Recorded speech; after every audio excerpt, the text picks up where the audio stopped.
to rise initially.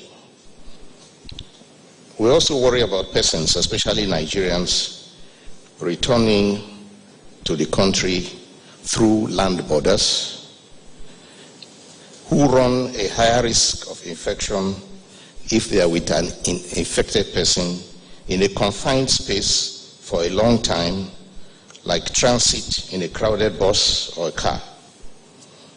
Therefore, it is advisable that all travelers postpone non-essential travel, whether by air or by land, and whether national or international. In this regard, all Nigerians are advised to remain where they are resident and to stay safe and obey the rules and the laws that are provided, except if they are returning home from a previously arranged journey or from a business trip or a vacation. With the expanded national case definition and the addition of 2 laboratories to the NCDC network of molecular diagnostic traces, national testing capacity has increased.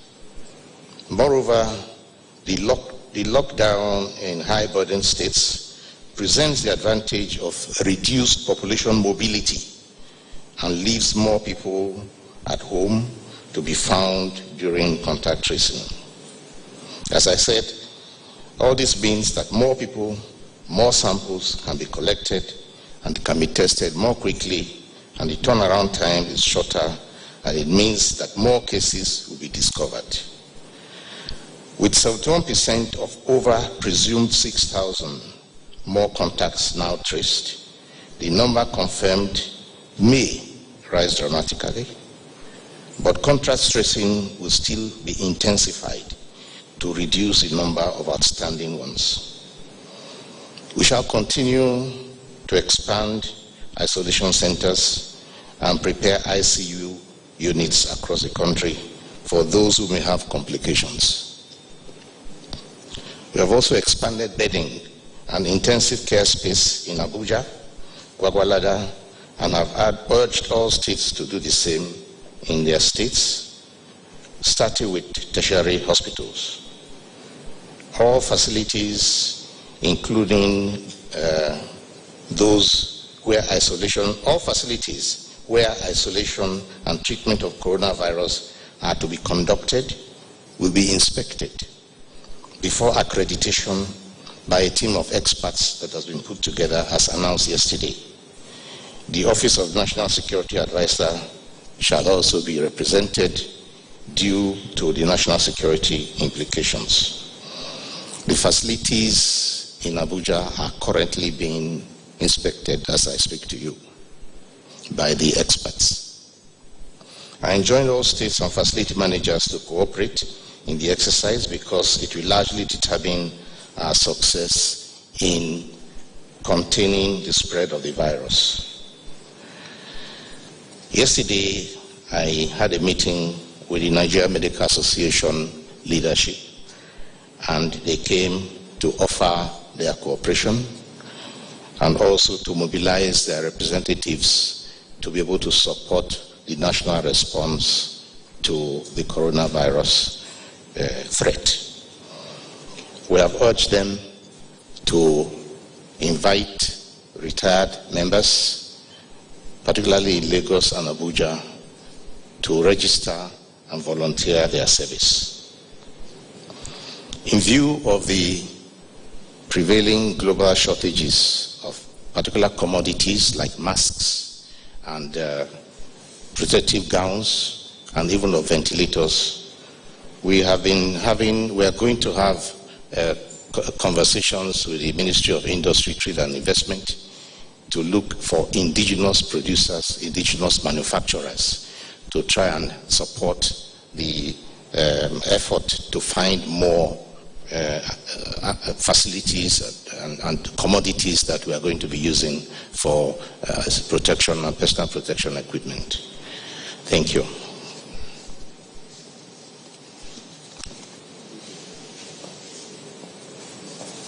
The Director General, NCDC. Chair, Honorable Ministers, ladies and gentlemen of the press, Firstly, to thank you very much and to thank Nigerians for all the support that the teams have received over the last few days. Nigerians have generally across the country been really showed their support for the teams in different ways, in whatever way they can. We also thank you for your understanding for the small inadequacies that we've had in certain aspects of the response, while promising to keep improving on all of that. Specifically on the call center and on the speed with which we've issued out results. We've had the largest number of positive cases yesterday, but we had also the largest number of people tested ever yesterday. And we've made sure we've prioritized getting back the results to all the positives. There has been some delay in calling all the negatives, but we're working on that, and by the end of today we should be all through with the backlog. So we're grateful for the support. The one area I'd like to talk on a little bit today is the work that we're doing from the federal government in supporting all the states in Nigeria. We currently have 15 rapid response teams supporting 15 states. It's the largest deployment of public health resources for an outbreak ever in our country. Unlike other outbreaks that are localized, even the Ebola outbreak was still Lagos and Port Harcourt. This time, every day we add a new state. Every single day we have to deploy a new team. It requires resources, people, logistics, efforts. This is a significant exercise, and we're assuring every state that we will continue to do everything necessary to support them to respond to these events that are unfolding in our country.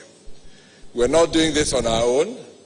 Every single federal government agency has offered us support, people, vehicles. Together, we are deploying these resources to the states. We rapidly train, we bring them into the team. It forms one federal government team.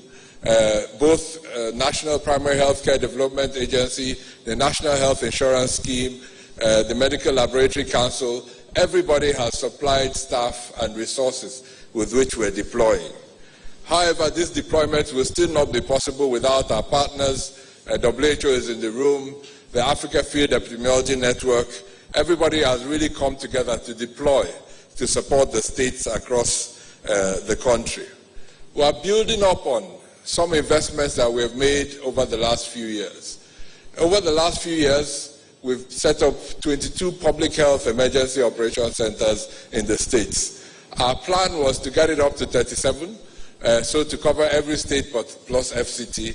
Unfortunately, we were not quite there when this outbreak struck. But this will also give us energy to reinvigorate our efforts, because it is within those EOCs at the state level that the response comes together. That is where the federal, state, and everybody, not just the public health forces, but the immigration, our security agencies, everybody comes together within the context of an EOC every day to define the response, identify gaps, fix those gaps, define the next strategy, and keep improving on the response. So those EOCs are important, and are the meeting space where the rapid response teams meet.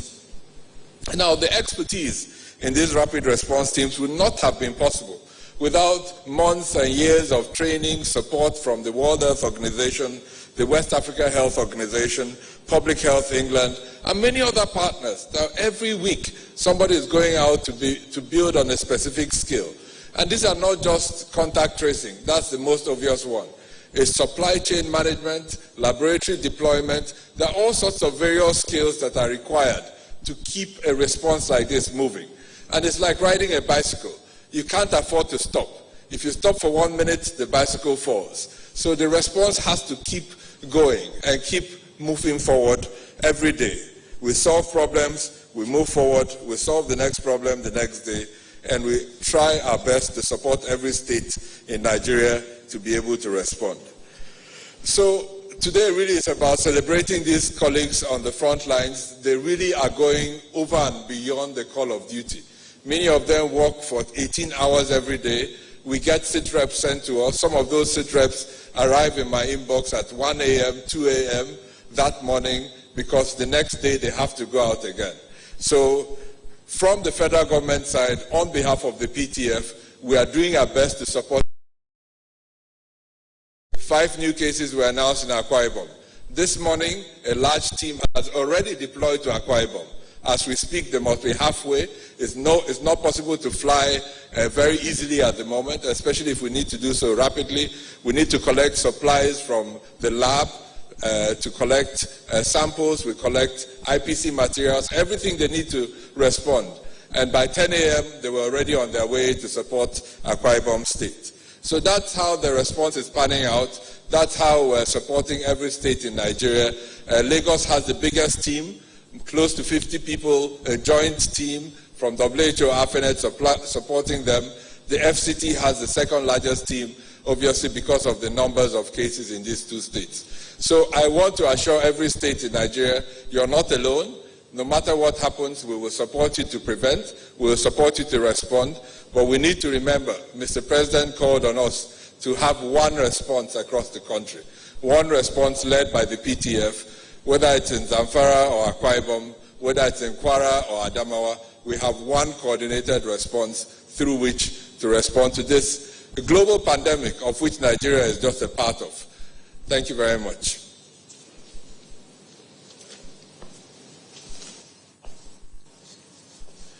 The Minister of Information and Culture. Thank you, Mr. Chairman, and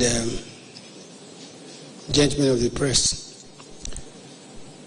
The spike in fake news is actually distracting our fight against COVID-19. And I think this is quite unhelpful. It's been trending on the social media that the equipment and aid that we receive from China, from Jack Ma, they've all been infected with the virus. This is not true. Also, I was quoted yesterday as having said that the PTF had distributed 5 billion naira to the most vulnerable people in the last 24 hours. That also is not correct. The whole idea of this daily briefing is to eliminate any disinformation or fake news, because here we give you the latest development on the fight against COVID-19, and there's absolutely no need to go elsewhere to source for any other information. Whatever any other person in the task force does, either by appearing on television, radio shows, or granting interview, is simply to amplify what we've given you here. So by being here, you get authentic information, real time, on the fight against COVID.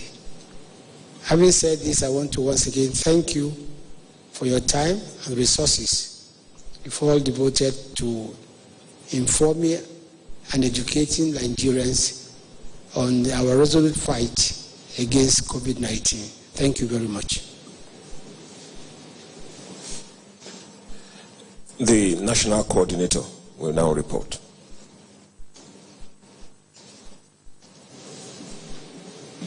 Good afternoon, ladies and gentlemen. My own will be quite brief. I would like to provide additional clarity with regards to the issue of markets, which I understand is not very clear with the public. So the decision of the PTF is that satellite markets will operate every other day for 4 hours a day, 10 a.m. to 2 p.m.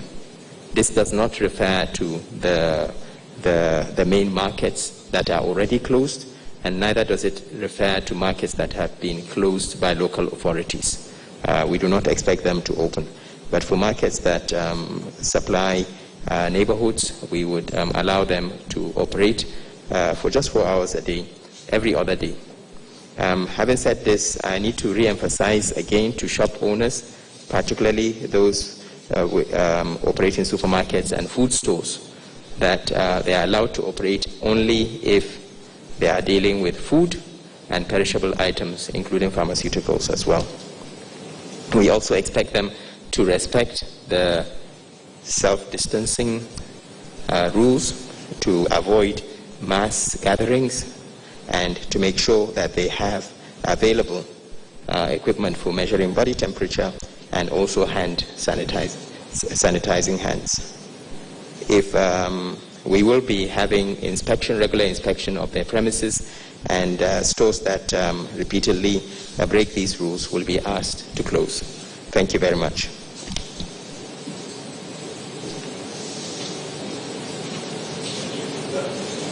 That concludes the first part, the reports. We will now go into the question and answer session. We have two tranches of questions, first 7, followed by responses, and then another 7.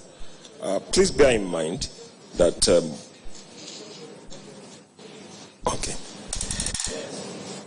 the Honorable Minister of Environment will give us his report before we go into the question and answer session. Thank you. The SGF, Honorable Ministers, press, ladies and gentlemen, good afternoon. From the Federal Ministry of Environment, just a quick update on 2 issues. One, on personnel. Second, equipment, and of course the ongoing decontamination and disinfection we started yesterday. On the personnel side, we are currently assembling about 3,000 additional community volunteers that can be trained quickly in terms of advocacy at the grassroots, counseling and advices as appropriate, especially in terms of hygiene, sanitation. Also, we have allotted some of our retired personnel that to be on the lookout. If there is need, we'll again, just like the Minister of Health is doing, we'll also reach out to them and see who we can get in to come and help in this respect. As for the decontamination we started yesterday, I can report back to you areas that have been completed up to this point. The Federal Secretariat, Phase 1 and 2, Head of Service, Office of the Secretary to the Government, all Secretariat, and also Federal Ministry of Youth and Sport, Ministry of Environment, Works and Housing, Science and Technology, Central Bank, NNPC, which is ongoing currently, Office of Ecological Fund, and also currently Federal Ministry of Foreign Affairs is ongoing. Also, I'll be happy to report that we have acquired additional trucks. This time we have expanded our collaboration with the police. I spoke with the IG this afternoon, and he graciously released 10 specialized trucks that we can use for the fumigation. Another agency has also released 1 truck, and we intend to look at any other agency, military or paramilitary, that have some of these trucks that we can acquire, which will make the disinfection and fumigation, decontamination faster. So this is where we are as of this afternoon. Thank you.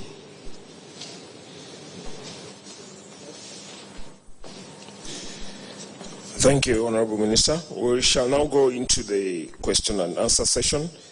We will take in successive order questions 1 to 7. Okay. Thank you. Good evening, the SGF, Honorable Ministers, and my colleagues. My name is Rahila Lassa. I report for Voice of Nigeria. Most of my questions here are feedback from the audience.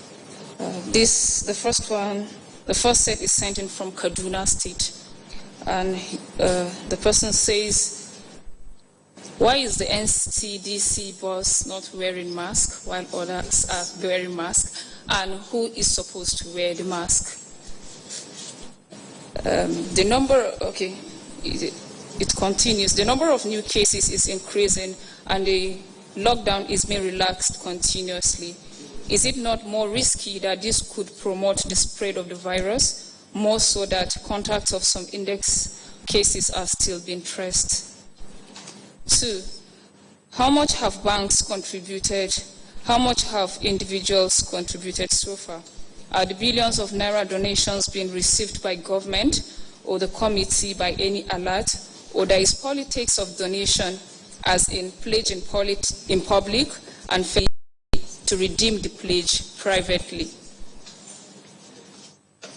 And the next one says, going around the social media of security agents forcing people, even those sitting outside their homes, to go in. And the complaint is there is no light. So they are asking if there is going to be palliative for them. Maybe the SGF could talk to the power boss if they could provide, make electricity available to people, and then maybe at a subsidized rate. Okay. The next one is, government discourages gathering. Why sharing money rather than depositing via account number of beneficiaries by the Honorable Minister of Humanitarian Affairs? Secondly, how can the Honorable Minister account for this money with proper and approved data from government?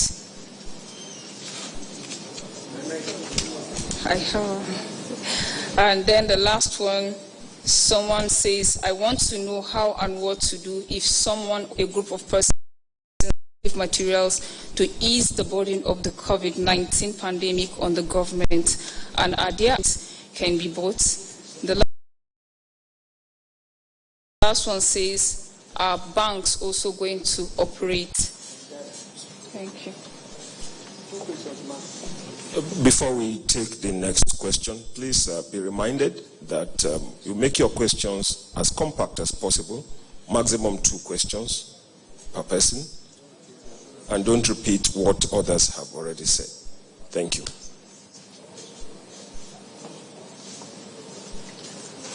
Good afternoon to the task force and Nigerians at home. My name is Mitaire Ikben of the NTA. My colleague has already asked a basket of questions, so let me just seek clarification for the task force on this. Some parts of the FCT today seem to be bubbling as residents seem to be abusing the leverage given by the task force or the window of opportunity for shops selling foodstuff to open between 10 a.m. and 2 p.m. Now, we want to ask, if I'm staying in the Federal Capital Territory, if I stay in Apo, for instance, and I feel foodstuff will be affordable in a place like Karshi, should I be traversing that long distance to go and make that purchase, or to shop in my locality or immediate vicinity? I think we need to clarify that. Or let's say if I stay in Lagos and I'm in Ikpaja, do I need to move to Yaba to go and get purchase foodstuff? I think we need to clarify that. And again, there are parts of the Federal Capital Territory, some far-flung communities in Kuje, for instance, that, it seems as if life is still normal. It seems as if there is no lockdown. So I want to ask what the task force is doing, especially with relation to strengthening the enforcement as it borders on strategy and deployment of personnel to the grassroots of the affected states to enforce the lockdown. Thank you.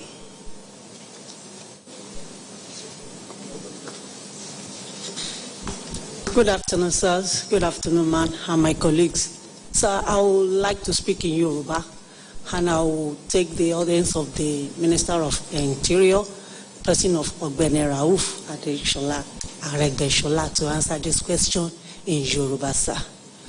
Ìbéèrè mi àkọ́kọ́ ni wípé kí ni orúkọ tèmi ni Abiodun Oloyedepopola láti iléeṣẹ́ akéde Nigeria Voice of Nigeria ní ẹ̀ka èdè Yorùbá, àti wípé àwọn ìbéèrè tí mo fẹ́ béèrè yìí ó jẹ́ àwọn ìbéèrè èyí tí wọ́n ń béèrè àwọn olùfẹ́ wa tó ń béèrè pàtàkì jùlọ láti ilẹ̀ òkèèrè òun ló ṣe jẹ́ kí n fẹ́ béèrè ní èdè Yorùbá kí ẹ bá lè dá wa lóhùn dáadáa. Ìbéèrè àkọ́kọ́ ni nípa ti ìlú Èjìgbò ní ìpínlẹ̀ Ọ̀ṣun. A rí pé àwọn èèyàn lo àbáwọlé orílẹ̀-èdè Nàìjíríà láti kó àrùn ìwọlé láti orí ilẹ̀. A dẹ̀ rí pé àwọn àlékún tí dé báyìí àwọn èèyàn tó ní àrùn yìí láti inú ìlú Èjìgbò. Kí ni iṣẹ́, kí ni ìlépa ìjọba orílẹ̀-èdè Nàìjíríà láti rí wípé àdínkù dé bá àwọn èèyàn tó ń gba ẹnu bodè wa wọlé pẹ̀lú àrùn yìí, pàtàkì jùlọ ní ìpínlẹ̀ Ọ̀ṣun? Ẹni tó béèrè ìbéèrè yìí àti ìlú Amẹ́ríkà ló ti tẹ ìwé yìí ránṣẹ́ sí mi. Èkejì ni wípé kí ni àwọn nǹkan tí ìjọba ní fún àwọn tó jẹ́ pé ó yàtọ̀ sí àwọn tó kù díẹ̀ káàtó láwùjọ, àwọn bíi àwọn tó wa ọkọ̀ láti fi jẹun, àwọn tó jẹ́ wípé wọn ò níṣẹ́ míì bí iṣẹ́ ìjọba tó jẹ́ pé ìparí oṣù ni wọ́n ń gba owó, àti àwọn míì bẹ́ẹ̀ bẹ́ẹ̀ lọ. Kí ni èròǹgbà tí ìjọba ń gbèrò láti rí pé àlékún náà dé bá wọn bó ṣe wà ní ilé, àti wípé àwọn ọlọ́pàá kí ni ohun tí à ń ṣe láti rí wípé wọn ò fìyà jẹ àwọn ará ìlú bí wọ́n ṣe fẹ́, torí pé ọ̀pọ̀lọpọ̀ là ń rí láwùjọ tó yẹ pé wọ́n kàn ń na àwọn aláìlú bó ṣe wù wọ́n ni, nítorí pé kí ni wọ́n ní pé COVID-19 wà níta. Ẹ ṣeun. Thank you very much, sir.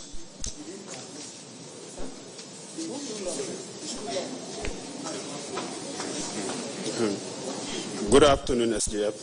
Good afternoon, honorable ministers. My name is Musa Aminu Dambo. I will ask the question in Hausa language. The first question is going to the SDF. Akwai tambaya da ta fito daga jihar Kano, inda jiya cikin bayaninka ka bayyana cewa gwamnatin tarayya za ta raba ton 70,000 na abinci ga al'umma.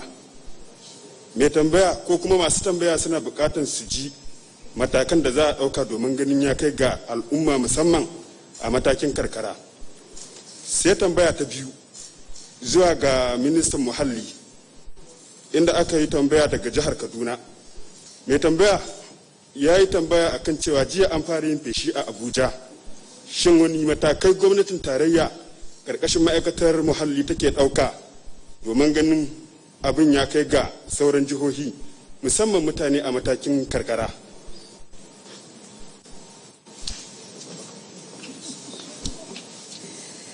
Honorable Ministers, my colleagues, my name is Amaka Ode. I report for Arise News, and no, I am not going to speak in Igbo. Well, it's a good thing that the Honorable Minister of Humanitarian Affairs is here, because we want to say well done to the task force, and you in particular, because we saw the pictures online yesterday. But I need a follow-up, really, in terms of your data as to who is getting these palliatives. Are we sticking to the 2.6 million households that you said your data already captured, or how many other Nigerians have you included in this new palliatives that you're distributing? And the next question will be for the Honorable Minister of Health as well as the DG of the NCDC. Well, it's more of good news, and we need clarifications on certain things. Well, we've seen 174 confirmed cases in Nigeria, but thankfully only 2 fatalities. And the question is, yes, it's cheering news, but are there any particular reasons we can adduce to the low fatality rate in the country? And is there anything that Nigerians at home who probably have not been tested but feel some sort of symptoms that might not be COVID, but that they can do really to just keep their health up? Really, thank you.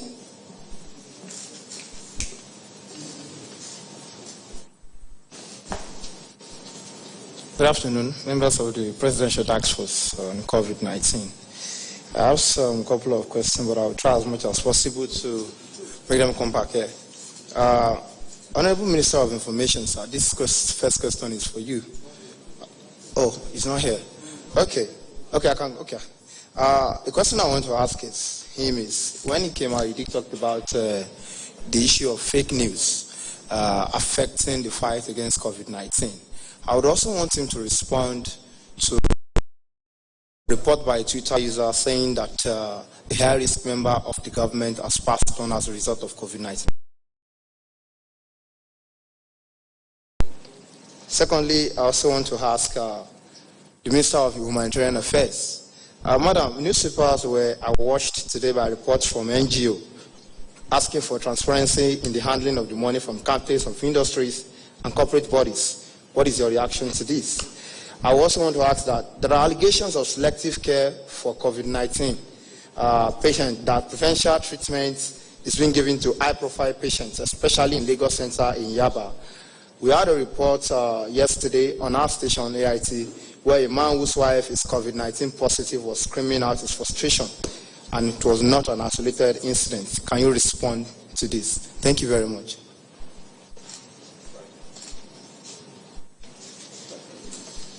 Good afternoon, sirs. My name is Friday Okerigbe. I'm a reporter with Channels TV. My first question, I appreciate it if the Honorable Minister of Interior can provide answer to it. It has to do with the cases that are reported or that were reported in Osun State. We have a report that most of them are those returnees from Ivory Coast. And I wonder why we should have returnees from Ivory Coast if our land borders are actually closed. Then the second question, I will appreciate if the NCDC boss will help us to provide answer to that. On Tuesday, you told us here that we're tracing about 5,000 contacts. I would like to know how many contacts so far have been traced from this estimate that you give to us. Thank you. With that, we have come to the end of the first wave of questions. We will be responding in the following order. The Minister of Health, followed by the NCDC Director General, the Minister of Interior, the Minister of Humanitarian Affairs, Disaster Management and Social Development, the National Coordinator, and finally, the SGF. The Minister of Health, please. The questions that came out here are in the public health arena. And so I invite Dr. Chikwe, CDC, to come and answer the questions.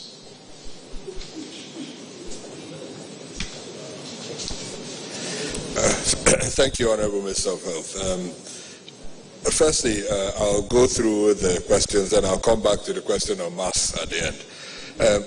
Firstly, the reasons for the low case fatality ratio at the moment is too early to talk about anything being low or high. Where you can see the numbers from other countries, we're at just under 200 cases. There are still cases in our treatment centers. We've only discharged less than 10 patients. So it's too early to try and conclude that the case fatality ratio is low, not to talk about the reasons for its being low. So the message really is for everyone to keep pushing on the care provided, early identification, bring them into care. Let's provide the best treatment possible and hope that we can keep those numbers as low as they are. The question of what to do to keep up your health during this period of staying at home. I agree. There's no scientific answer to that. We can all come up with ways to exercise within our compounds, vary the work that we do. So in this case, you are actually more the experts than we are. But yes, we have to find a way of keeping healthy. And I know the circumstances in which many Nigerians live make this a little bit difficult. But just take this as a period of sacrifice for our country and for long-term health, growth, and sustainability. There's a question about preferential care to high-profile patients in our treatment centers. This is just simply not true. Everyone in the treatment center, both in Lagos and Abuja, is getting the same level of care. If there are any variances, I will be very surprised. But the healthcare workers are really working very hard to make sure everyone is supported through their period of care. There are some adjustments that are being made in the treatment centers to make this period of isolation and treatment a bit more comfortable. Thankfully, most of our patients have mild symptoms, which makes it very difficult sometimes to remain on treatment and isolation. So if you have a very severe medical condition, there's no time to worry about whether you're in a room for 14 days. But when you're physically well but still infectious, because we repeat the sampling, it's a little bit difficult for that individual to stay in a room. So we've really urged them to use their phones and other means of communication to stay in touch with their families and friends. And now some arrangements are being made for very careful, allowing them to come out to the fresh air under controlled circumstances so that they can, just continue life and bear this period for a few more days until then they test negative. Because there's no defined period of isolation when you're in hospital. You just have to stay until your test turns negative. So it's a very challenging period. And we call on all the family members, friends of these individuals to stay in touch with them, to keep encouraging them through this period. On our contacts, we have traced and are monitoring 71% of all of them. By the end of today, that percentage will increase. This is really what the period, these 2 weeks are for, to enable people to move around a lot easier. Lagos has really been transformational over the last few days. The teams are able to move incredibly quickly across Lagos to make sure they monitor all these contacts. So we're 71% of all those listed are currently in contact with us. The numbers are going down. The early patients, the early cases had large number of contacts because many of them were in airlines, and we had to basically contact everyone in that flight when they came back. But everyone being identified now as a case has 30, maybe max 40 contacts. So the number of contacts per confirmed case is reducing because we no longer have people that have been exposed to a plane in the most recent cases. On the final question around masks, at the moment we don't have a national policy on wearing masks. When we do get to that, we will announce that to the country. But at the moment, everyone is advised to carry out an individual risk assessment. But having said that, the most important people that we need to keep as many masks as possible for are healthcare workers. Our healthcare workers are the most at risk, and my responsibility as the leader of the Nigeria Center for Disease Control is to work with all our partners, all our friends, all our donors to make sure that every single mask in the country that we have available to us is kept for healthcare workers so that they can work safely to keep the rest of us safe. Having said that, it's everybody's right to procure masks, to use them as they deem fit, to control their own health and limit their exposure, especially people, many people in this room that have to be out every day. Every other person in Abuja is at home because they have been instructed to stay at home. So many of us in this room have to be out because you have to keep walking. And then everyone can make that individual decision on whether to wear a mask or not. So I hope that clarifies that, and I hope not to come back to this specific question. Let's focus on questions that relate to the response itself. Thank you. Minister of Interior.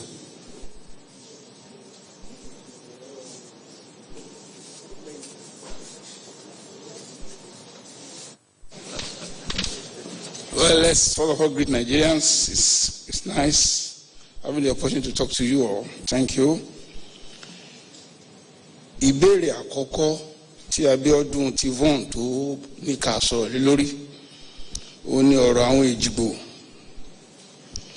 Ìpè báwo ló tiẹ̀ ṣe jẹ́ tí àwọn Èjìgbò tó wà l'Abidjan náà ṣe wọlé sí Nàìjíríà nígbà tá a sọ pé àti sí ọ̀nà.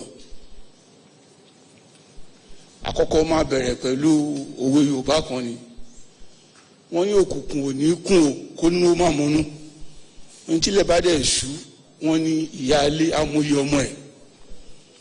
The English of those two proverbs is simple, if I must translate it. The home is the refuge of man. And if you take that, well, Yorùbá náà ní kí n sọ. Tá a bá mọ̀ pé ilé làbọ̀ sinmi oko bí n ṣe sọ ayé wa pé a ṣòro kí orílẹ̀-èdè kan kó sọ pé kí àwọn ọmọ orílẹ̀-èdè òun kó má wọnú ìlú òun, kò sí òfin tẹ́ ẹ lè ṣe. Gbogbo òfin ilé ayé ló sọ wípé kò ní bójú mu kí orílẹ̀-èdè kó ta ọmọ ẹ̀ sọnù. Bí ó tilẹ̀ jẹ́ bá àkókò tá a wà yìí, ó jẹ́ àkókò tí ó jẹ́ ẹlẹ́gẹ́, tí ó dẹ̀ nira. Àní ṣàìsojúṣe wa fún àwọn ọmọ orílẹ̀-èdè wa, pàápàá jùlọ àwọn tó máa wọ ọkọ̀ ọlẹ̀ wọlé. Ṣùgbọ́n nǹkan tá a gbé kalẹ̀ rèé, ẹnikẹ́ni tó bá fẹ́ wọlé láti àwọn ibodè ilẹ̀ tí ó wà, ó láti wà ní ìpamọ́ àpàpàǹdodo. Eléyìí ò ń ṣe self isolation, ìpamọ́ àpàpàǹdodo tí ìjọba máa pèsè kí a tó jẹ́ kán wọlé, kí a tó gbà wọ́n láàyè. A bá ìjọba ìpínlẹ̀ Ògùn àti ìjọba ìpínlẹ̀ Èkó, a bá wọn sọ̀rọ̀ torí àwọn ìpínlẹ̀ méjì yìí ni wọ́n ní ibodè tó máa gbà wọlé. Ìjọba ìpínlẹ̀ Èkó ó lóun máa kó àwọn tó fẹ́ wọlé lọ́dọ̀ òun máa kó wọn sí ibi tí wọ́n ti ń ráyè jáde fún oye ọjọ́ tí ìjọba kalẹ̀, ọjọ́ 14. Ìjọba Ògùn ó lóun á gbà wọn wọlé. Wọ́n gbà tó ń dé ọ̀dọ̀ ìjọba Ògùn, ó rí i pé wọn ò ń ṣe ọmọ ìpínlẹ̀ òun. Ó wá pe olórí ìjọba ìpínlẹ̀ Ọ̀ṣun. Olórí ìjọba ìpínlẹ̀ Ọ̀ṣun pẹ̀lú òye tí ó ní lórí ojúṣe rẹ̀ fún àwọn ọmọ ìpínlẹ̀ Ọ̀ṣun, ó gbà wọ́n, ó sì kó wọn sí ìpamọ́ ní ìpínlẹ̀ Ọ̀ṣun. Ibẹ̀ ni wọ́n ti ṣe gbogbo àyẹ̀wò tí ó fi wọ̀nyí pé àwọn tí wọ́n ti gbé jáde yìí wọ́n ti ní àrùn COVID-19. Mi ò mọ Yorùbá COVID-19, àjàkálẹ̀ àrùn tí gbogbo wa ń bá yìí, gbogbo wọn ti ní COVID-19 náà ń pè. Bí yẹn ṣe lọ nìyẹn. Tó má lè ti lè fi wọ́n sí pamọ́ tó ń fi wọ́n sí yìí, wọn ò lè kó àrùn yìí bá aráàlú. Gbogbo ohun tíjọba ní ló fi ń ṣọ́ wọn níbi tí wọ́n wà lọ́wọ́ àti lẹ́sẹ̀, pẹ̀lú ìrànlọ́wọ́ àwọn àjọ tá a ti gbé kalẹ̀ láti ṣe àbẹ̀wò wọn, ká dẹ̀ rí pé wọn ò kó àrùn yìí ran ẹlòmíì. Ẹni kí la ń ṣe sí àwọn tí wọ́n ń rí tán mi ò fẹ́ pè wọ́n ní alágbe, àwọn tó yẹ pé iṣẹ́ òòjọ́ náà ń ṣe. Ẹni kí la ń ṣe fún wọn? Kò ń ṣe ibi iṣẹ́ tèmi wà ló mójútó, ṣùgbọ́n mo gbọ́ tí olùdarí ètò àánú àti ìrànlọ́wọ́ fún àwọn aráàlú tó ń sọ fún wa bóun ṣe ń ṣe àwọn ètò yìí. Mo dẹ̀ mọ̀ yí pé wọ́n ń ṣojúṣe wọn fún àwọn èèyàn tí wọ́n máa ní ìpalára lórí bí a ṣe ṣe àwọn agbègbè kan ní orílẹ̀-èdè Nàìjíríà, agbègbè bíi Àbújá, Èkó àti Ògùn.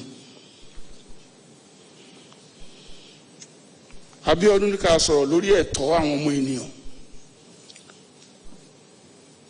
Ó dá mi lójú pé púpọ̀ nínú àwọn agbófinró wa ló ń ṣojúṣe wọn tó ń dẹ̀ fún àwọn ènìyàn ní ẹ̀tọ́ wọn lórí ètò ìséde tí ààrẹ wa pàṣẹ tí ó gbádẹ̀ mójútó. Ṣùgbọ́n a lè ṣaláìrí kùdìẹ̀kudiẹ àti àwọn aláṣejù. Olórí àwọn ọlọ́pàá ti fi òtélé ipe ọlọ́pàá kí ọlọ́pàá, agbófinró kí agbófinró tó bá kọjá ààlà lórí àwọn ọmọ Nàìjíríà, wọ́n máa fi mú ẹ̀dán ni. Ìmídẹ̀ gbà pé èèyàn ti sọ̀rọ̀ nípa ẹ̀tọ́ àwọn ọmọ ènìyàn tí gbogbo wa mú ní ọ̀kúnkúndùn. The question in English is, why should there be returnees, or why should there be entry into the nation from the land border? I've said it in Yoruba, I'm just repeating it in English. It's simple.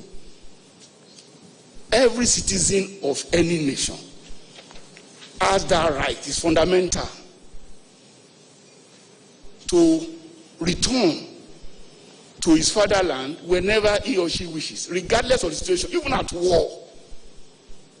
Yes, depending on the characteristics of such a returnee, he could be picked up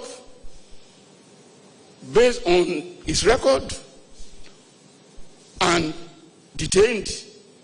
And in this instance, the arrangement made by NCDC and all other agencies involved is to isolate such returnee.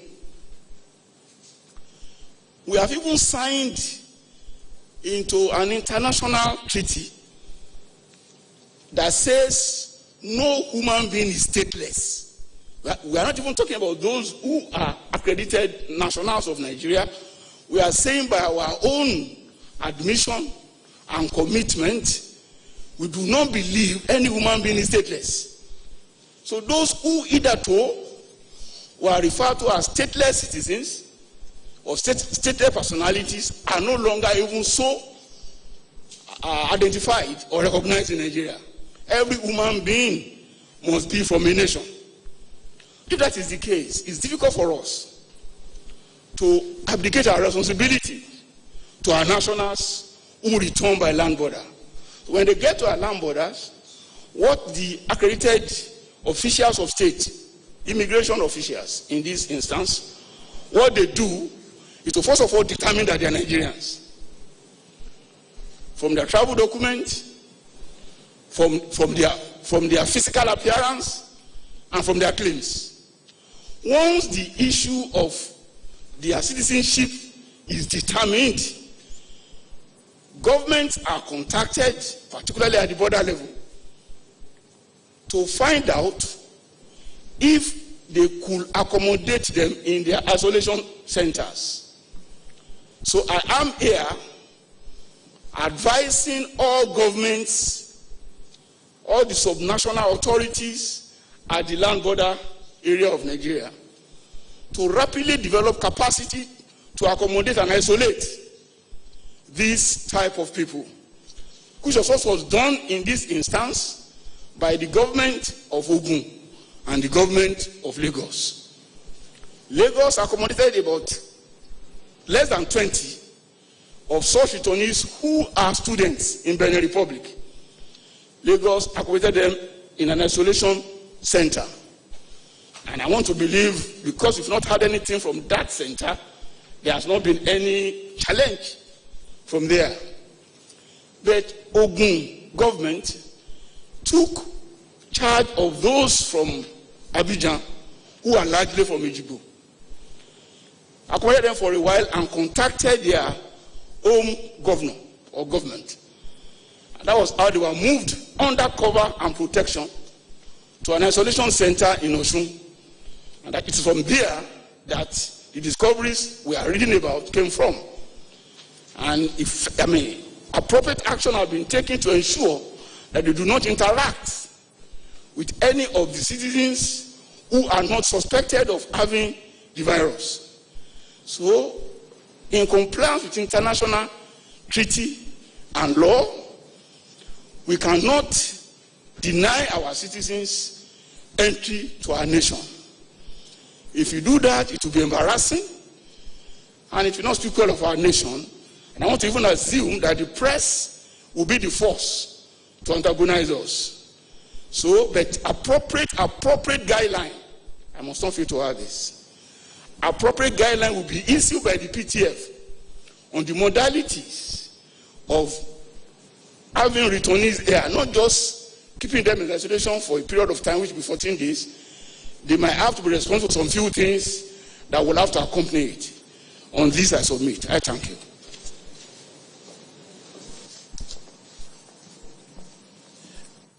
Honorable Minister of Humanitarian Affairs, Disaster Management and Social Development, followed by the Honorable Minister of Environment.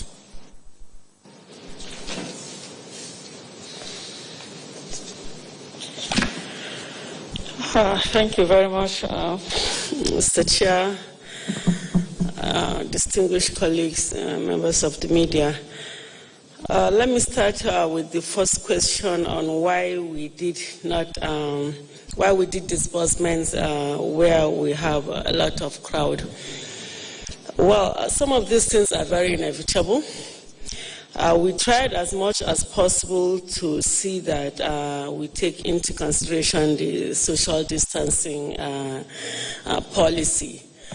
If you watch that video, if you were there, you see that the people that were brought in to start to do the disbursements, they were spaced. They were spaced. But people outside that might not be even the beneficiaries decided to be there to be onlookers. And I want to say here that this stay-at-home policy that I was giving, when I went to Kwali yesterday, most people were just moving about doing their normal businesses. So, Mr. Chairman, I think this is the point where we really have to enforce this stay-at-home, directive.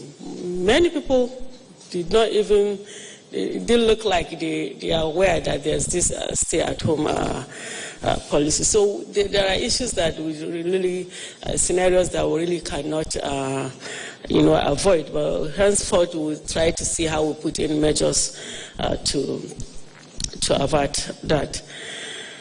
And the question around how many people we have in the social register or how many people we are capturing in the cash transfer, this is a program that has been on for 4 years. It has been there since 2016. And the national register, as we have, the National Social Register as at 31st March 2020, is made up of 11,045,537 poor and vulnerable people in 35 states and 453 local government areas across the country. I think I have given that statistics earlier on in this briefing. And now, currently, what we have, what the beneficiaries that we give this cash transfer to are 2.6 million people. In FCT, we have 5,982 households.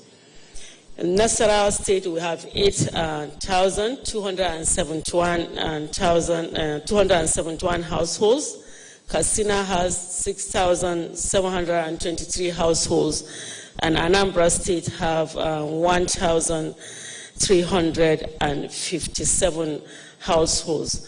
And the household composition by the general standard is 6 persons per household. We are thinking of expanding the register. We are in talks with the UN Social Protection Donor Group to see how the register can be rapidly expanded to cover additional 1 million households. But we have 11.4 million households in the register that are ready for this intervention. And the way these people are captured really is by community engagement. We go into the community, we reach to the community leaders, the opinion leaders in that community, religious leaders. They are the ones that decide which family falls within that category of poor and vulnerable household, and accountability in this regards. This is what I can say on that. I think these are the questions, but let me use this opportunity to also please appeal to our citizens to really desist from, spreading this fake and very malicious news around. Yesterday, we just started the program of this cash transfer, and as I mentioned earlier, we have different states with the numbers, and all over the country. No section of this country is going to be marginalized. This is a national program. It is irrespective of religion or political affiliation. It's a program that has been on. nobody is going to be shortchanged. Let us be nationalistic in these very trying moments of our lives. You know, everybody is committed to this work. So please, everyone should contribute his own quota in seeing that we're able to go through, get through this pandemic that we're all in. Thank you very much. Honorable Minister of Environment.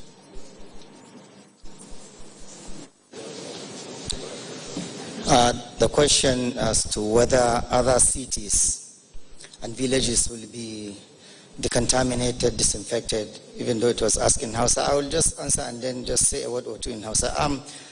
Well, as I said yesterday, we are looking at the situation, we'll assess and analyze. And yesterday I said danger-prone zones, the places where we started, where there is prevalence of a lot of people or prevalence of the disease, the infection, like Lagos, Abuja, disinfection is ongoing because we have more cases in these areas. We are reviewing, watching the situation. We are hoping we don't need to disinfect or decontaminate all the cities and villages, because that means then we have a lot of infection everywhere. So that's not the case. We'll be watching, and where we need to, we will go and do that. Tambayan da aka yi ɗazun shine kamar yanzu yadda ake feshi a nan Abuja, ko haka za a yi a sauran birane da karkara a waɗansu gurare. Tambayan daga Kaduna ne. To, abin da muke fata shine kar Allah ya kai mu lokacin da za a ce sai mun feshe kowane birni ko kuma kowane ƙauye. In haka ya faru kenan kamar ko ina da akwai cutar kenan. Ita wannan cutan in ba an kai ta guri ba, ko wani da yake da shi a wani guri ya je can, ko wani daga can ya je ya ɗauka ya kai, ba yawo take yi a iska na tsawon lokaci da za ta je daga wani gari zuwa wani gari ba.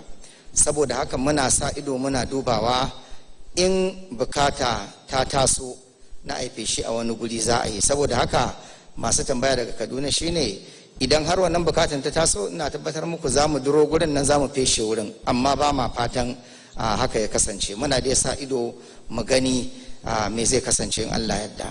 Na gode. The National Coordinator.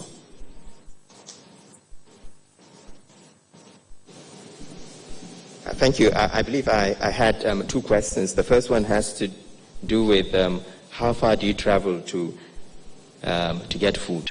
Well, we expect people to be sensible. You're not going to traverse the whole of the FCT just in order to go and buy a yam in a market.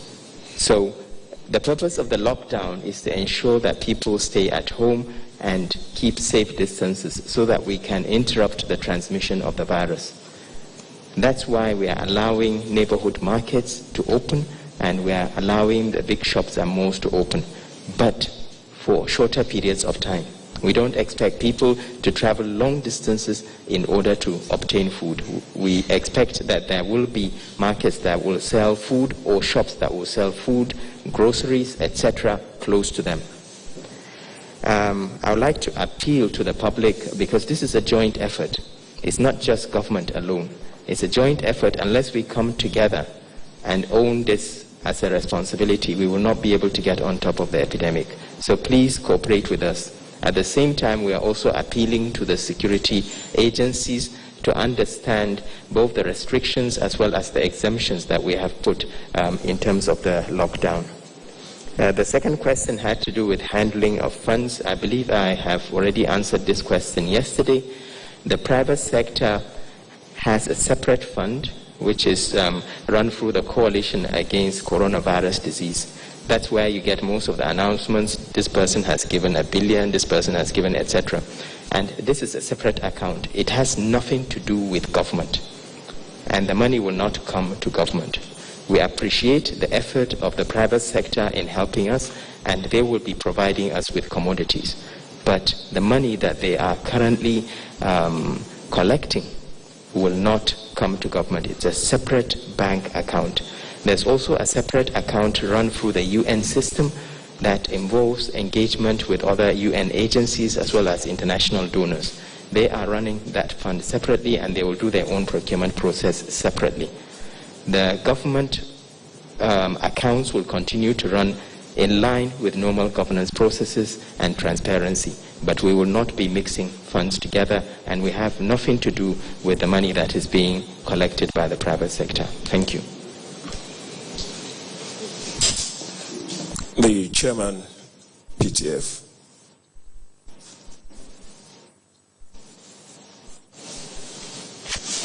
I think let me add my voice to the issues of donation so that we can put pay to the entire issues. Let me inform the nation that so far the Presidential Task Force has not received any donation directly in terms of cash for this exercise. We have received donation of material, particularly the ones that came from Jack Ma, the Chinese billionaire, and that has adequately been distributed by the Nigeria Center for Disease Control. In terms of monetary contribution, the National Coordinator has just informed you. There are different organizations and individuals that are pioneering their own efforts. So far, I know of 4 different efforts. The first is the one that is being driven by the central bank and the corporate organizations, jointly being handled by the governor of the central bank and Alhaji Aliko Dangote.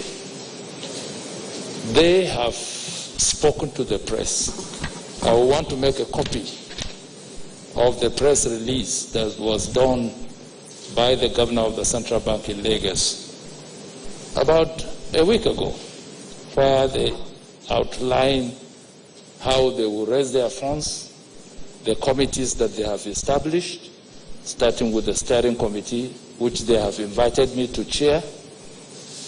They have a funding committee, they have an operation committee, and they have a technical committee. They are going to run, fund, execute projects, buy equipment, all in furtherance of fighting the coronavirus. At the end of their exercise, they have explained in their document that they would appoint an accounting firm that would undertake an audit of their exercise and make a report to the donors for the purposes of accountability and transparency. Government does not have control of those funds. The Presidential Task Force does not have control of those funds.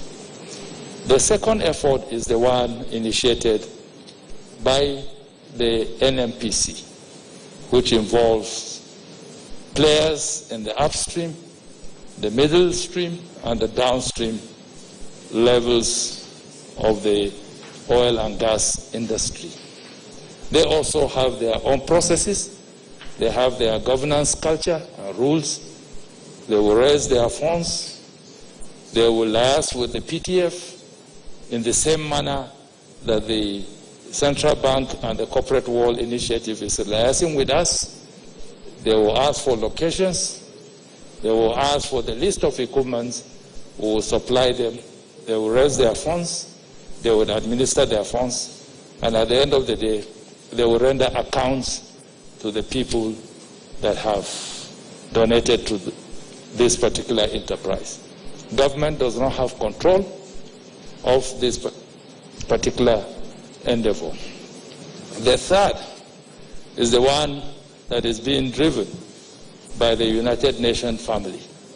We do not have control over it. They will raise their funds from their home governments, from their donor agencies and partners. They will decide, based on our needs assessment, the kind of equipment, the kind of capacity building, the kind of products and facilities that we require. They would administer their funds. They would account to their donors. So government does not have control over that. The fourth source of funding is what government will put into the coronavirus engagement. I have just received a letter from the Accountant General informing us of the account that has just been opened yesterday. So obviously no funds have gone into any account. Hopefully in the coming days, we'll receive funding for the work of the Presidential Task Force in terms of the different components of the multilateral or multi-sectoral engagement. That is the one that government would have control over, and at the end of the enterprise, we would account for it. So I want clarity on this so that we don't come back to this question again as to what funds have been received and what is the account. The three first sources I explained are quite distinct. They are operating on their own. We do not have control over it. All we do is to provide them with our needs and our requirements. They procure through their procurement processes. And most of the major companies that are involved have got their own governance culture. They've got their own procurement processes that is not subjected to the procurement process of government. So I hope that is very, very clear now. Tomorrow we should not have a question as to which account has been opened, who is controlling it, and where have the funds gone. I took this length of time to elaborate on it so that we have clarity. We have control over only one account, and the account was only opened yesterday. I got the letter today. Obviously, no transaction has taken place in respect of that account. Somebody asked a question with regards to the problem that we're having in the power sector. Even before COVID-19, we've had some epileptic supply of power. And that is attributable to so many factors within the power network system. One is an inadequate supply of gas to power the turbines. Two, there has been a major challenge as to whether the DISCOs are able to lift and distribute adequately to the people.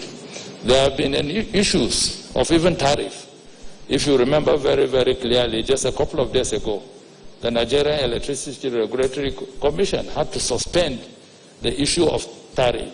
There has been a constant battle in the last couple of years as to whether our tariff regime is adequate, enough, and feasible for implementation right now, considering other costs that are related to the power system. So it is not COVID-19 that is creating that problem. We have had the problem before we got where we are. But you remember yesterday, I did say in my statement that the president had to even grant an exemption to allow for movement of the upstream sector of our power and gas system, so that production can continue to enable us supply gas to these stations for them to power the turbines, so that there is adequate supply of electricity even in the midst of the lockdown.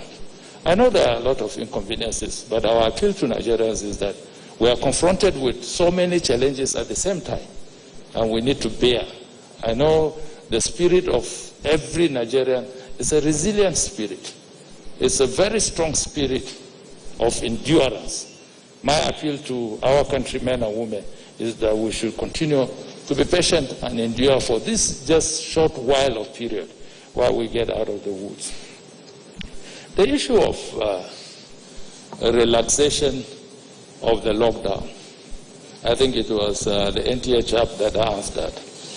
I don't think the protocol we provided yesterday has relaxed anything. As a matter of fact, it has further reinforced the restrictions that have been put in place. And according to Mr. President in his broadcast, he's quite categorical about these restrictions. And that is why he signed the quarantine declaration, describing that there will be cessation of movement in these three locations within a period of 40. It's very clear. All we tried to do was to provide for the exceptions with clarity because of the feedback we got that even some of you that were exempted, clearly members of the media or the information and telecommunication family, get into your places of work. So we wanted to bring some clarity to it. Things and restrictions that have been put in place by the governor of Lagos, by the governor of Ogun, and by the minister of the Federal Capital Territory remain in place. The markets we were referring to are the satellite markets or the neighborhood markets. Even that, we are further restricting the operations of those markets. We are saying that the markets cannot operate 7 days a week. We are asking that they be restricted even in their operations to every other day and within a particular segment of the day, from 10 to I think 2 p.m. 4 hours of operation should be enough, because those markets are supposed to serve the purposes of the purchase of foodstuff and grocery. You don't need more than 4 hours to walk to a neighborhood market. All the neighborhoods in this state, in FCT and most of our states, are within walking distances of the residences of the people that live within that particular community. So I believe what we have done by the protocol that we have released yesterday, and upon which we are improving to release a final copy probably today or tomorrow, it is to further reinforce the positions of the two governors of Ogun and Lagos State, and that of the Minister for the Federal Capital Territory. The last one I want to take is the issue of the National Grains Reserve. The question came in Hausa, but let me explain in English, then I will answer it in Hausa. Mr. President, very categorically in paragraph 49 of his speech, said that he acknowledges the pains of the communities, the satellite communities in these 3 locations, and that everything will be done to ameliorate those hardships and pains by way of giving them support. And the first step he has taken is to authorize that from our strategic grains or food reserve, which is held by the federal government to be used in terms of national disasters like this, a certain portion of it be released. And yesterday I was very, very clear that we are starting with the 3 states, 2 states and federal capital that have officially been prescribed in terms of restrictions of movement. About 6,000 tons will go to them. But he has approved on a blanket, because we have to extend this to some frontline states, in addition, in a total of 70,000 tons of different grains, from maize, sorghum, gari, wheat, millet. These are the current things that are held in the National Strategic Grains Reserve. It is from there we will take to make sure that a cushion is provided for the people that have already been segregated by the Ministry for Humanitarian Affairs and in direct relation to the activities of NEMA. We already have a system. They already know the households. They already have a certain percentages of their calculation as to the portions or rations that should go to different families. So these things are all worked out. They are scientifically based and they are worked out. And once they begin to deploy, you will have evidence of that deployment in first the 3 locations and thereafter to some frontline states. Thank you. I forgot about Hausa. Tambayan da aka yi shine akan cewa shugaban kasa ya ba da izini a yi amfani da ton 70,000 na kayan abinci. Gaskiya ne, haka ne, shugaban kasa ya ba da umarni, ya ba da kuma zarafi akan cewa a tabbatar an raba ba mutane talakawa waɗannan abincin. Amma za mu fara da Lagos, da Ogun, da Abuja. Bayan shi kuma akwai waɗansu jihohi waɗanda ake ce da su front line state za a je kansu. Na tabbatar a nan ba da daɗewa ba don an ci gaba in wannan ambaliya ɗin ya ci gaba a kasar nan kusan kowace jiha za ta samu wannan gudumawa. Wannan abinci ne wanda gwamnati take saya ta ajiye don irin wannan lokaci. Don an samu ambaliya irin wannan gwamnati sai ta fito da waɗannan kayan abinci don a taimaka wa talakawa da dattaɓe a tsakaninmu su samu abin da za su ci. Ba wai zai biya bukata ba, amma taimako ne wanda suke zuwa daga hannun gwamnati don a tabbatar mutane ba su wahala sosai ba. Na gode.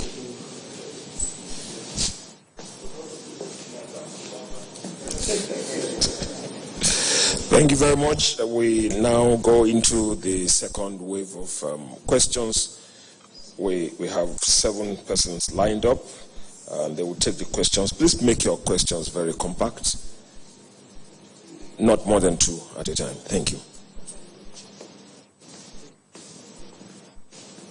My name is Mohammed Saliu Nazif. I work for Voice of Nigeria, specifically Fulfulde Service. I wish I could ask the question in Fulfulde, considering these briefings today that reflect the diversity of our country, which is beautiful. Mr. Chairman, members of the task force, my colleagues, I want to ask a question, 1 or 2 or 3 if time permits. My first question is, what is government doing, especially federal government, in reaching out to nomadic Fulanis who are in various bush and forest? And I ask this question because these people, or this category of people, they are borderless. And we always hear that considering the vast nature of our border, it's difficult for our personnel to man the border 24/7. We don't know what is happening at the other side of our border, whether their measures is like our measures. So I'm asking this question, is there anything government is doing towards reaching out to these people? Because they move with their animals, they don't stay in one place, they cross border and come back and go in, and they would portend a potential danger and even reduce the limit of effort government is making in containing this virus. Second question is, as the number increases instead of decreasing, I pray the number will decrease. What happened after 14 days? Is government considering extension of the lockdown and restriction movement? And the third one is, earlier, the issue of allowing the local businesses at the community level to operate is fantastic. But there is a price hike. People are exploiting. As I'm talking to you now, if you go there, things that used to be 100 naira is 200, 250. Is there anything government doing, either through the Ministry of Information, to reach out these people to see that they bring this in? Because where they are getting those things, the price remains the same. But once they take it to the community level, they tell you it's COVID-19, COVID-19. Kind of making jest of the buyers. Thank you.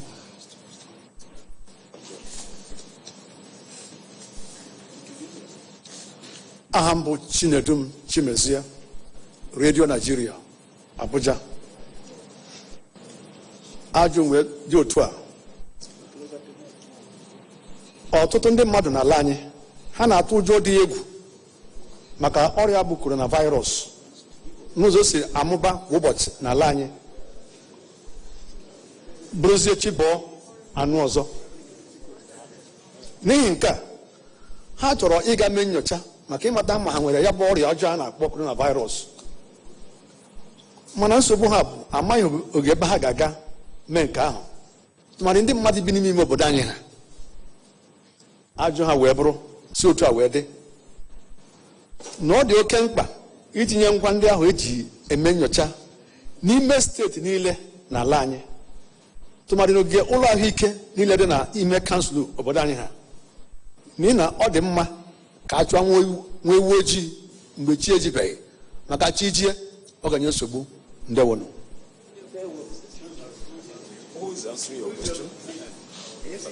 onye isi oche onye DG NCDC eji n'aka nwanne nwoke ọ ga-asị ya.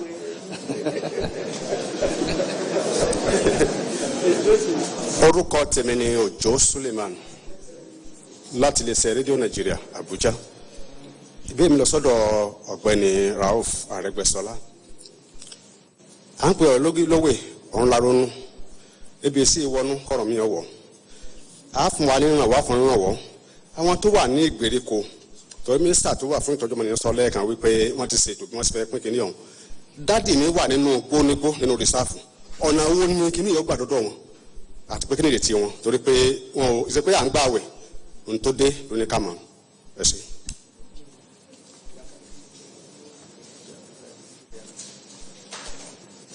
The chairman, COVID-19. My name is Adeni Bakari. I work with Radio Nigeria. The first question I'm going to ask is going to the DG NCDC. The question that is on the Twitter and a lot of agitation is, do we have enough equipment and manpower to respond to COVID-19 cases in the country? Number two, the chairman has responded to this partly on the issue of 70,000 metric tons of grains. When is it going to start? Thank you.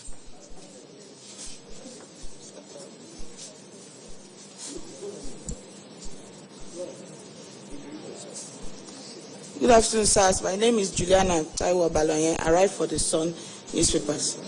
This question is for the NCDC DG. We just got a press statement from the Akwa Ibom State government.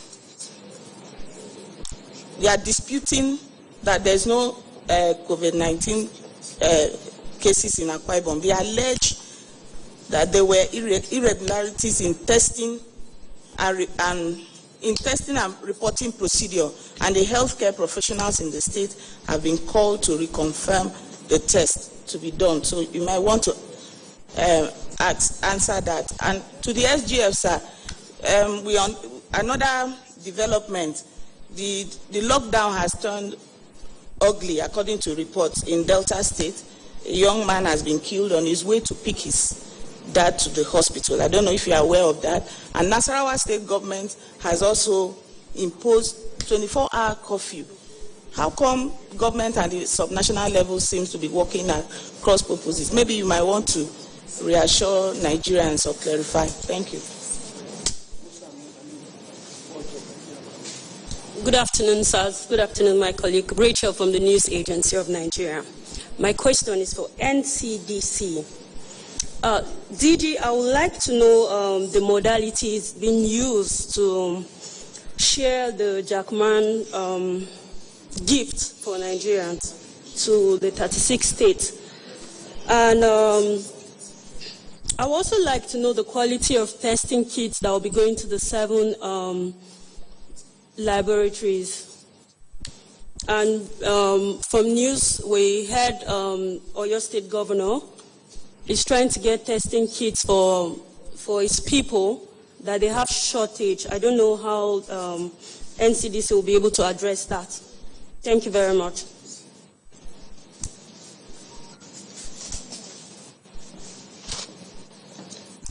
Thank you very much. We have come to the end of the second wave of questions. I will now invite the Director General, NCDC, to please respond.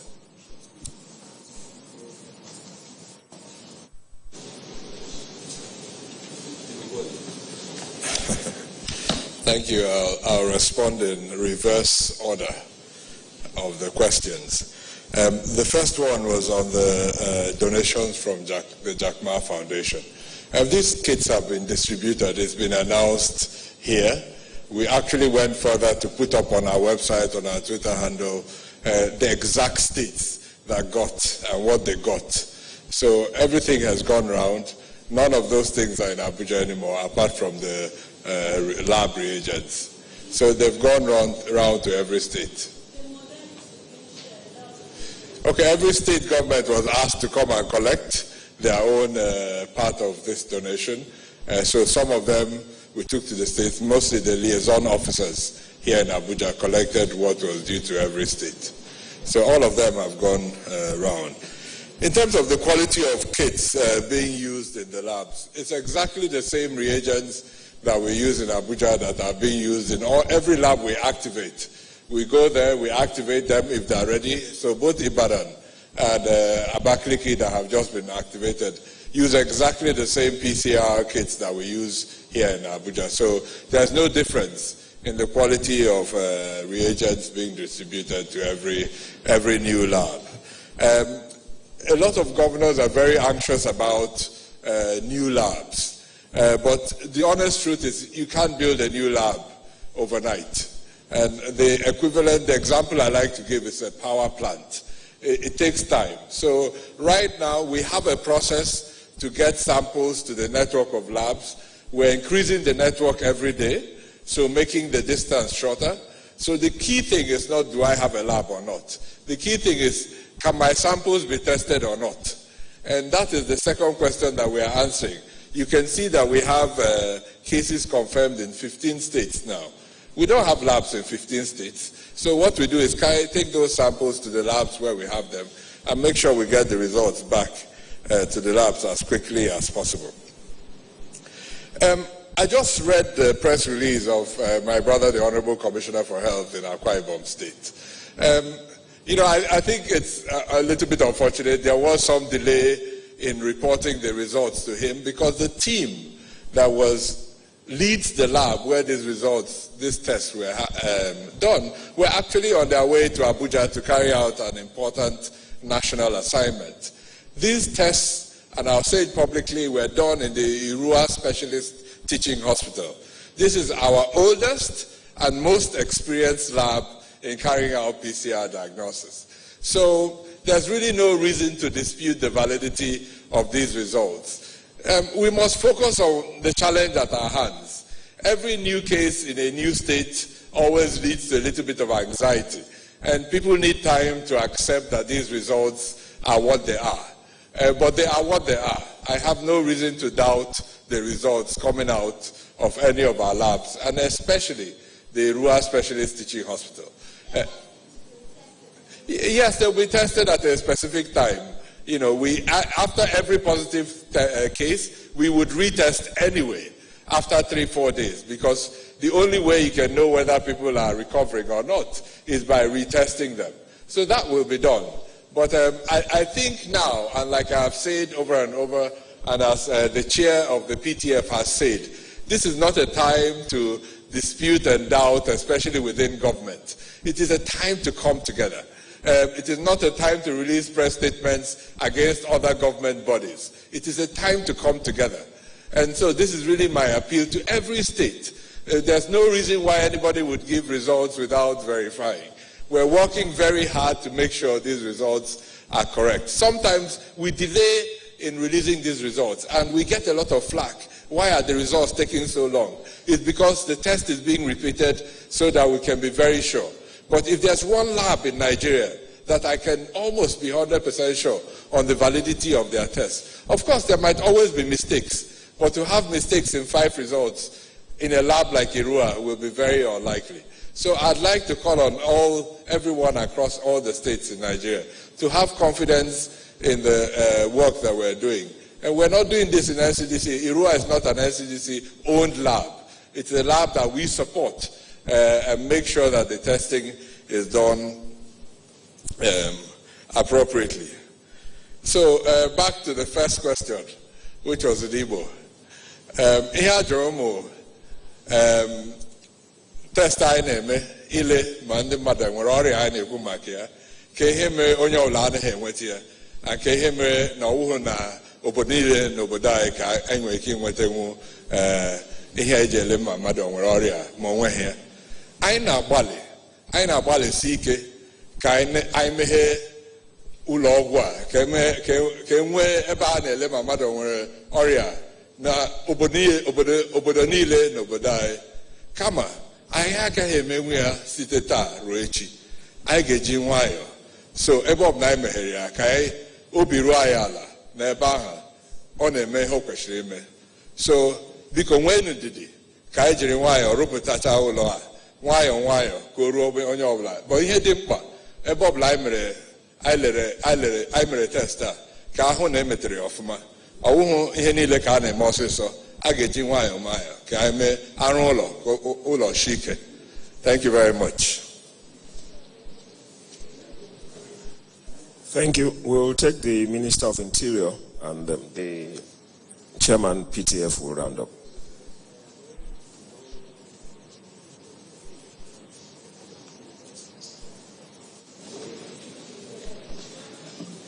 Thank you. Ohun tí alàgbà tí ó wá láti rédíò Nàìjíríà béèrè ni pé báwo ni kí lè ètò tá à ń ṣe fún àwọn tó wà ní ìgbèríko. Mo tó ní kí n sọ lédè Yorùbá níbẹ̀ kí là ń ṣe fáwọn tó wà ní ìgbèríko. Olùdarí iléeṣẹ́ ìjọba tó wà fún ìtọ́jú àwọn èèyàn àti ètò àánú nígbà ìṣòro ó sọ fún wa wípé wọ́n ti ní àkọsílẹ̀ gbogbo àwọn tí ó kù díẹ̀ káàtó fún ní orílẹ̀-èdè Nàìjíríà. Ohun tó kàn ó dẹ̀ ka àwọn ìpínlẹ̀ àti àwọn oyè agboolé tí wọ́n ti tó wà nínú àkọọ́lẹ̀ yìí. Kò lè parí ẹ̀ torí pé kò ń ka tán àgbà kókó. Tá a bá lọ sí wẹ́bsáìtì iléeṣẹ́ tí mò ń sọ yìí a máa rí àwọn ìpínlẹ̀ yìí ń bẹ àti àwọn tí ó lẹ́tọ̀ọ́ fún àánú àti ìrànlọ́wọ́ ìjọba. Kò sí bí àkókò ṣe lè nira tó kí a má ní ìgbà tí a tẹ̀ máa dra wa nù. Orin kan wà tí mo fẹ́ kọ fọkùnrin yẹn lédè Yorùbá ó ní à ń jayé lóko bí àwọn ìjòyè ní o à ń jayé lóko bí àwọn ìjòyè ní orí ọ̀kẹ́rẹ́ orí àparò kòkò lórí yan tìyín lọ́fun à ń jayé lóko bí àwọn ìjòyè ní. Tó bá di pé ara abúlé ò bá lè jẹun mọ́ wàhálà dé o. A lè sọ pé à ń gbọ́ ètò ti àjàkálẹ̀ àrùn yìí ká wá gbàgbé yí pé ara oko ló mú oúnjẹ wálé o. Wọ́n ní gbà fún gbàdà nílé òun ní gbà fún gbàdà lóko o. Tí a bá ra búrẹ́dì lọ fún gbàdà lóko gbàdà ò ní mú iṣu wálé o. Ó yà mí lẹ́nu wípé àwọn ará abúlé náà ti ń sọ wípé tíjọba bá ràn wọ́n lọ́wọ́ wọn ò ní jẹun. Ẹ jọ̀ọ́ a fẹ́ fi àkókò yìí sọ fún gbogbo àwọn èèyàn wa wípé iṣẹ́ àgbẹ̀ níṣẹ́ ilẹ̀ wa o. Má jáde kò ní kí ẹni tó fẹ́ lọ sóko má lọ sóko o. Ààrẹ wa sọ fún wa wípé ìséde yìí o kò mú àwọn tó ń ṣiṣẹ́ àgbẹ̀ o torí a lè wá fi bí para wa torí pé à ń sá fún lùkúlùkù. Mo bẹ̀ wá mo dẹ̀ rọ̀ wá o àwọn tó wà ní ìgbèríko ẹni tó dúkọ̀ ẹ bá wà nínú àkọọ́lẹ̀ fún àwọn tó fẹ́ ìrànlọ́wọ́ ìjọba tó ń dẹ̀ ní ẹ̀tọ́ àti gbà wọ́n máa rí gbà níbi tó bá wà. Ṣùgbọ́n o ẹ má jẹ́ àfiṣẹ́ àgbẹ̀ ṣeré. Oúnjẹ ó ṣe pàtàkì oúnjẹ ó ṣe kókó. Ẹ jẹ́ káwọn àgbẹ̀ wa kàn fi àkókò yìí tẹra mọ́ iṣẹ́ àgbẹ̀ wọn torí àwọn ni ó máa jẹ́ àgbójúlé wa lẹ́yìn gbogbo nǹkan tá à ń sọ yìí o. Ohun tí mo ní kí n gbé fún wa nìyẹn ṣe o. Much. I now invite the chairman of the PTF to respond. Well, the first question here that I took note of is what is government doing about the Fulanis who cross borders? Well, that is a very, very serious issue because as they move around, sometimes they go in search of pastures across borders. It's a major challenge. We will look at that and begin to address it. But that also comes to one fundamental issue that has been a very, very topical issue in the last 1 or 2 years to whether we needed to make provision of land in our constituencies so that we can domesticate this nomadic posturing. From one issue is dovetailed into different issues. I know that there's currently an ongoing initiative which is being driven by the Office of the Vice President, the National Livestock Transformation Program.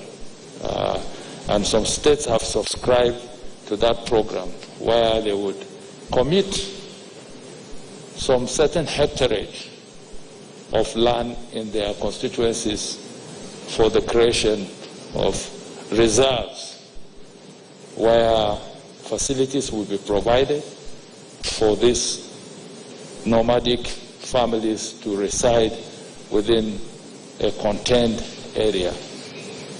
If we eventually get that done, this kind of issues will not arise. So as a nation, we must be holistic in our approach going forward so that we can cater for each and every one.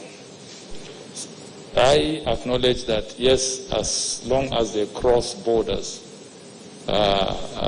they create a problem for tracking, for infection, because our neighboring countries are not isolated from this pandemic right now. The reports we are getting is that some of the infections that have surfaced, not confirmed though, from Akwa Ibom and some of the ones that might begin to show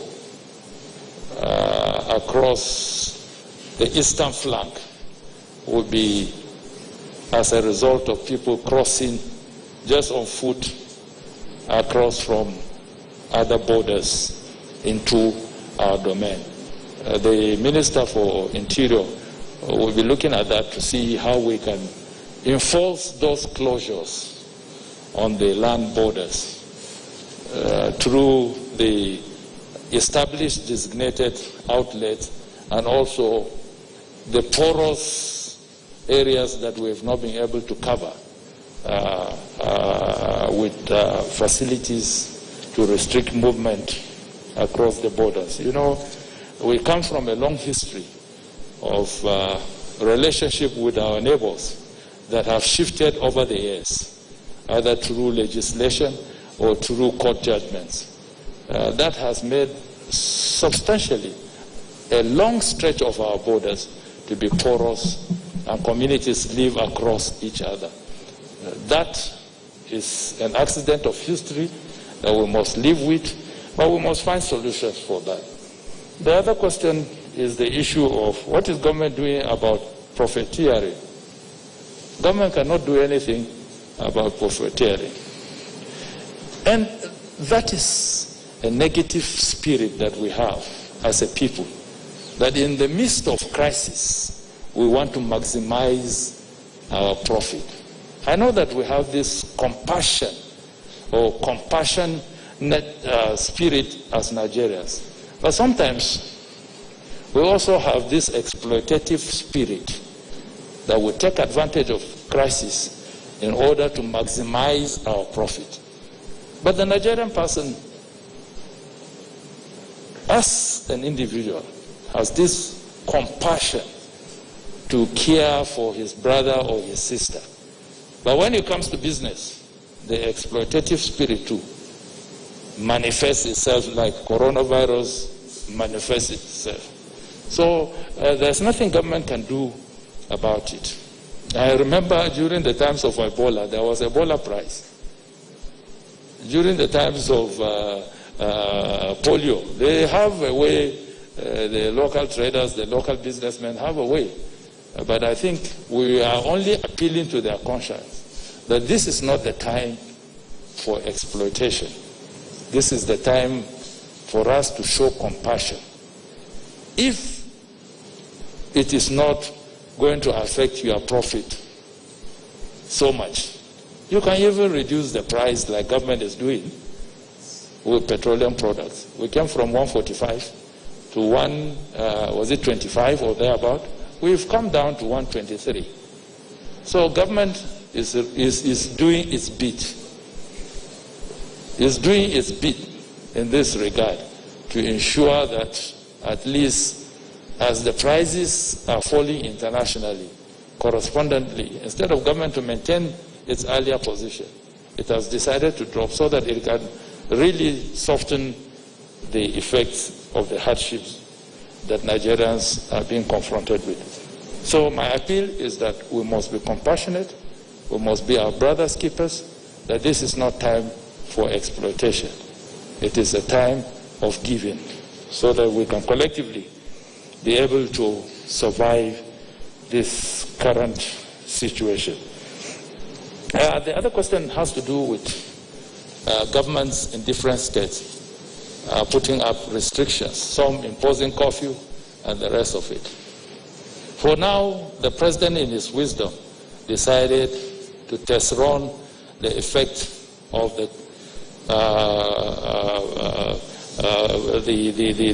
restriction of movement in 3 locations.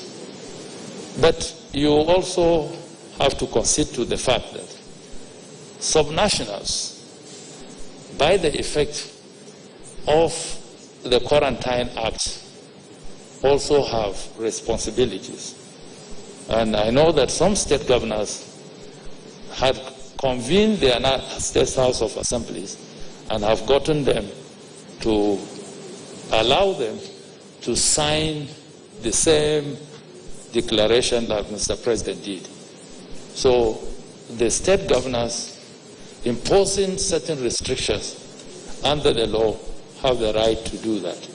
I won't question why they decide to impose curfew, because it is within their prerogative to do that as governors of their states. They must have taken so many things into consideration. Probably nightlife in those states is the height of mingling of persons, and they feel strongly that if they can just impose a curfew so that they slow down their populations, because it is the moving around and mixing that would accelerate community transmission. If we can just slow down and allow the officials of the Center for Disease Control and other health agencies moving and track and trace and perform tests, we will be able to contain this pandemic. Thank you. Thank you very much.